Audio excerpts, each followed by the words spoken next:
BRS working president KTR का chief minister Revanth Reddy को सख्त अल्फाज में जवाब। बीआरएस के कारगुजार सदर केटीआर ने तेलंगाना की तारीख से बीआरएस के सदर और साबिका चीफ मिनिस्टर के चंद्रशेखर राव केसीआर के नाम मिटाने के दावों पर चीफ मिनिस्टर रेवंत रेड्डी को सख्त अल्फाज में जवाब दिया। इन्होंने कहा कि तेलंगाना रियासत के हुसूल की तहरीक में मौजूद चीफ मिनिस्टर के किरदार से रियासत की अवाम अच्छी तरह वाकिफ़ है।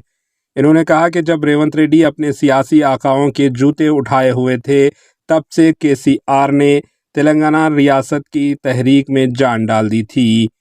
केटीआर ने मजीद कहा कि रेवंत रेड्डी नापाक इरादों के साथ काम कर रहे हैं, जबकि केसीआर ने ख्वाबों की रियासत के हुसूल के लिए न सिर्फ ओहदे नहीं बल्कि जान की कुर्बानी देने तैयार थे। इन्होंने कहा कि जब आपके मौक़िफ़ तेलंगाना अफराद पर बंदूकें उठाए तो केसीआर ने अपनी जान खतरे में डाली और तहरीक को मज़ीद मुहतरिक किया, जबकि आपने पैसों के खातिर जो कुछ हमने हासिल किया इसे तबाह करने की साजिश कर रहे थे। वो तेलंगाना के मुस्तकबिल को महफूज बना रहे थे। इन्होंने मज़ीद कहा कि केसीआर का नाम मिटा देने का मकसद पूरा नहीं होगा, क्योंकि बग़ैर केसीआर के तेलंगाना की तारीख मुकम्मिल नहीं है।